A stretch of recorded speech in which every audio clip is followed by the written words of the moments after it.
lastly, I wanted to know, like, okay, so I should practice yoga. Like, what does this lady want me to do? Well, I want you to be, I want you to be happy. But no, there's a lot of ways to practice. I do a lot of home practice through the internet. There's a great app called yogadownload.com. They have a lot of shorter classes. A lot of them are audio, and they have podcasts. It's a podcast or a website. I don't know if it's an app. I don't know. But yogadownload.com has a lot of really good small practices.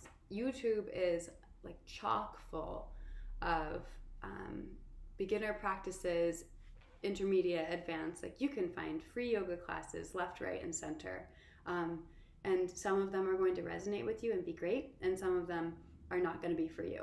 In fact, I find most things in general, and yoga is not for me, but there is so much to choose from that there's still way more that is for me that I like than I could possibly have time for. So, yep, you can do YouTube, you can do like any number of online things. Just go on the Google and look things up. What I would really recommend is looking around in your life and observing whether there is a person or two who you know practices yoga, who you just like, who you feel comfortable around, and you can ask them where they go to practice yoga. Maybe you can go with them sometimes. It can be intimidating, I know, to show up at a studio. You know, everybody knows the postures and all that sort of thing. So if you go to a studio, there's plenty of beginner courses online that can just show you the basic poses so that you can feel comfortable enough to be able to enjoy yourself instead of feel like you should look a certain way and like maybe you're out of place. I mean, you can do whatever you want in a yoga class. There's no actual rule, but it can feel good to know what we're doing. So maybe if you go to a studio, you just get to know some of the basic postures. And if you go to a studio, go to a gentle class or a restorative class, or go with someone you know who will make you feel comfortable. And I know a lot of people feel really uncomfortable about how their bodies look to other people. And it might be helpful to find somebody who understands that, who you can trust with that information. Maybe they even share a similar, discomfort.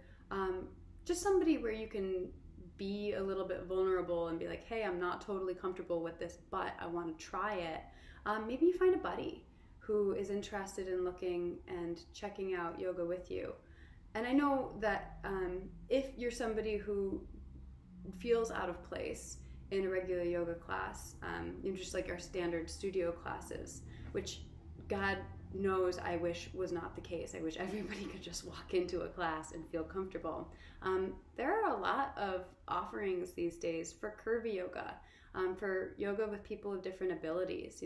There are so many opportunities to practice. And if you find yourself in a particular kind of segment or of the population where you just feel like you're a little to the left or a little to the right of the average yogi that you might see at a studio, do some searching online. See if you can find some online classes or some studio classes in your area that kind of support whatever your jam is, whatever your,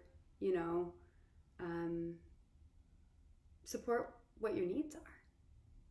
So that kind of wraps up why you should and shouldn't do yoga.